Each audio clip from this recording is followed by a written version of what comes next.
Thus, in ensuring that our members are able to match the international standards and to deal with the current developments in the universe, we're committed to ensure that they're capacitated to do that.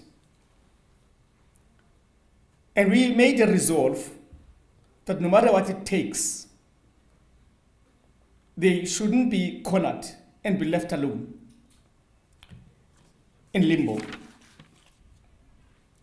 So, on my priorities, it is my intent that we spare no efforts in projecting the spirit of our people to always be the main focus in this pride of lions. Should be known of its adaptability and ability to do the impossible where others dare not. This resolve is also informed by the kind of experiences in the murky space in which we operate in the DRC presently, and the experiences of the deadly sand dunes of the Sudan. We're informed by what we have experienced in Corona, in our borders, where most of the South Africans don't even know that sometimes our soldiers have been shot at by those infiltrating our borders.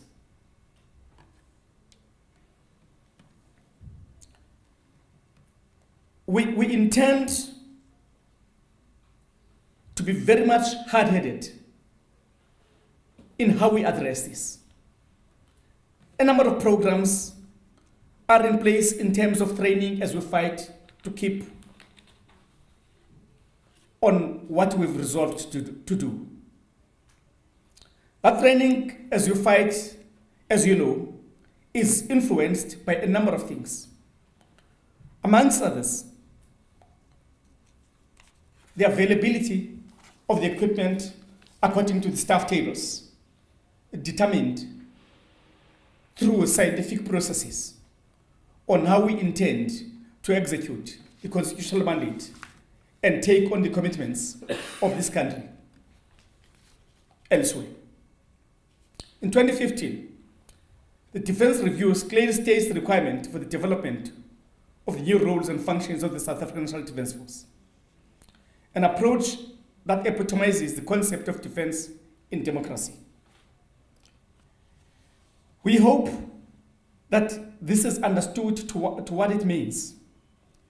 That if you defend democracy, and if you want a democracy that's informed by an enduring, stabilized economy that allows prosperity, without defense, you're doomed. The programs that were put in place to make sure that despite all the difficulties that are there, we are still able to operate clearly. We have addressed the issue of the uniforms that have seemed to be a problem. Now, we have addressed the issue of using the old equipment so that it remains operational to us. At the main, we're concentrating on that priority I've spoken about, on this kind of a soldier and the quality of an officer and the levels of the NCO that we produce. We've concentrated in the past few years on that individual to completely shape the individual to be able to address themselves in a difficult space for which they are not equipped for, despite our commitment never to send them there. This is in support, by the way, of the government objectives of ensuring peace and stability in our country. That is enduring. But it is also to address it on the interventions based on the obligations of the international community through the UN and the AU. We have sent 850 soldiers recently as part of Operation Mistral in support of the SANDF's UN mission in DRC. And you will know our part is called the FIB, which you know now. And that we're doing with Tanzania and Malawi. And our soldiers have addressed themselves in that very well. And probably let me just address, rather relate to something. We went early this year, myself and Chief Joint Operations, to DRC, sent by the Chief SNDF. We visited all the soldiers in those difficult terrains. When we arrived at the FIB headquarters itself, in a very difficult place, the commander was a Brigadier General Piri from Malawi. He related to us a story and his appreciation as he was in awe of these South Africans. And he said the following words, and he said it with tears. Uniformed people don't normally have that. And he said to me, generals, I do not know what I would have done in this responsibility without your men, women. These South Africans, when you think they've done enough, they do more. This is the character I am talking about. And this is the character that this nation has got a responsibility to nurture.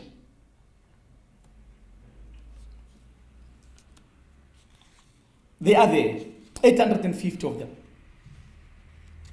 It's beside the engineers and some other Air Force elements in these numbers.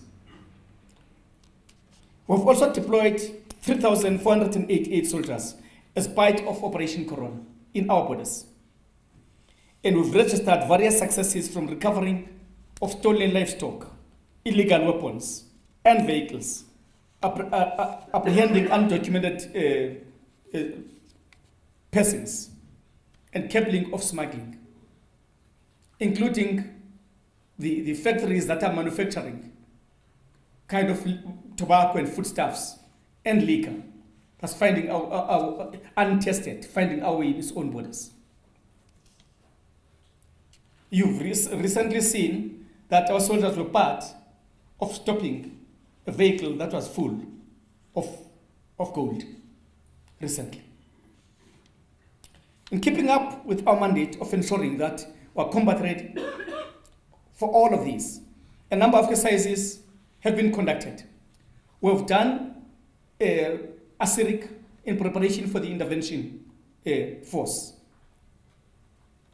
We're busy with the Africa Standby Force element of SADC.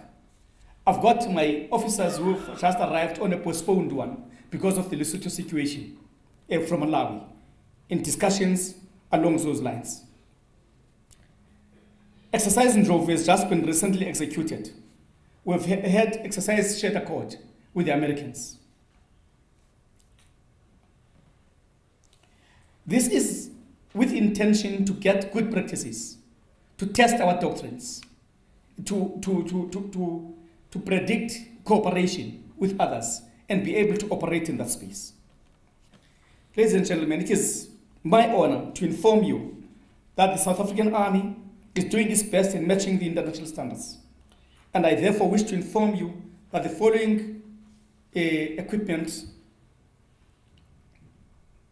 despite the stresses of the projects being unfunded at the most, at least there's something happening, has been commissioned in 2015. The new very short range air defense systems, which is plus the tactical intelligence, battlefield surveillance, and mobile processing systems. Project Legend is to deliver, which is a new brigade and below command and control systems.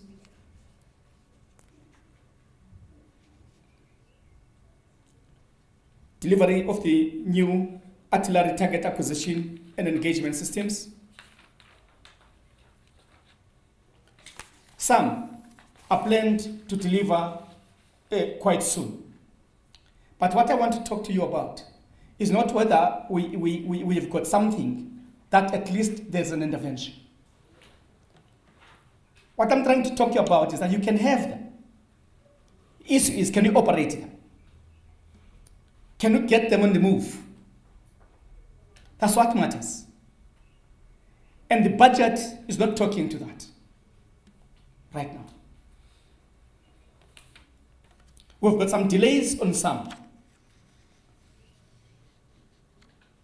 But we need to have the wheels to get your troops on the move. And this nation has got to address themselves to that. The South African Army, as both an organ of state and a reflection of society at large, is also not immune to some very funny elements that find themselves within our ranks and think this is a place where they can thrive in criminality.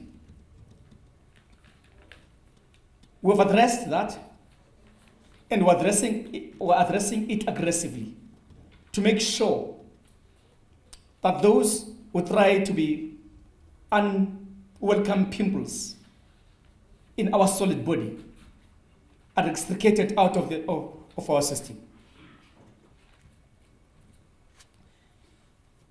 In spite of the latter, it is, however, important to note that through the concentrated efforts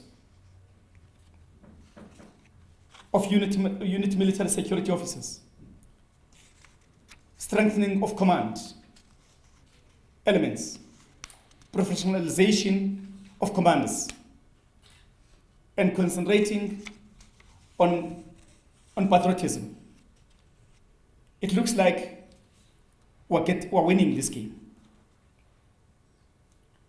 We're well underway in capping the presence, effect, and persistence of these criminal elements within the organization, and will continue to do so through the application of policies and instruction. We're happy that the disciplinary bill is in the hands of Parliament now. It's a serious hindrance to effect command and control right now, as we keep on getting unwelcome interventions in this space. With greater planning and synergy between different disciplines, we will win this. We find ourselves in unique circumstances in providing the largest human resource component for national and international operational audit commitments. However, due to the increasing human resource budget requirements, it's getting ugly. Let me put it bluntly. It's getting ugly. And there's a time when this nation will have to decide whether they want to be the last ones in the list. There's only one reason for the existence of this military: to ensure this nation's security, to guarantee its stability, to allow its prosperity.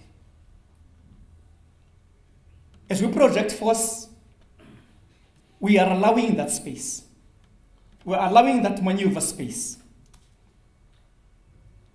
It seems some people don't get it.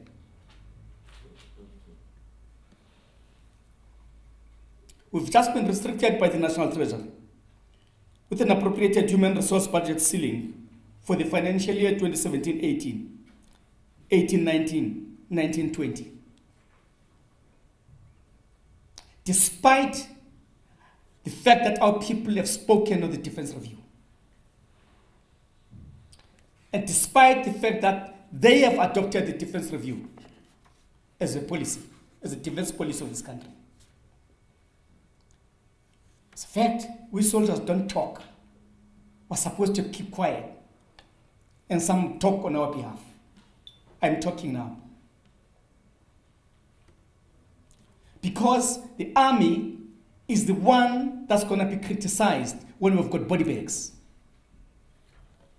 We're the one the most difficult terrains that will have to be accountable as the leadership of the army to this nation. So before you skin us alive, you need to understand the real truth.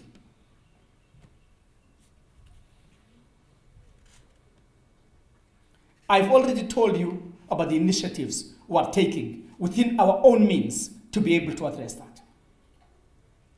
Exercises, the kind of a soldier we're producing, the kind of an officer we're trying to produce, we're trying to build the mind to make them survive rather than the equipment. And that's not always what would really work. In conclusion, ladies and gentlemen, the SA Army Reserve Force went through a vigorous process of name review. Soon, we are going to be announcing to you the changing of names of a number of reserve units. I am, however, unable to do that now. I'm going to appeal to you to come to us so that we have another media conference to do that. The Military Command Council has approved that now. However, I'm uncomfortable in putting that before you, before the Minister of Defense has put his stamp and signed. Once the Minister has signed, we'll do that. But please be mindful, even when we have announced that, we will phase it because it means heraldry, a number of things that must be addressed in the process. No loss of identity will be experienced in the process, as all will remain the history that is made visible of each of those particular units. I have instructed my commanders to ensure that the reserve system of the Army is Africanized and, to be particular, South Africanized and rejuvenated. The current reserve system should therefore be reviewed, and we're busy with that, and designed entirely for the role the reserves are to play in the envisaged 6 military regions identified. We're far advanced, therefore, in the process, and we're hoping to finalize this process soon. I thank you.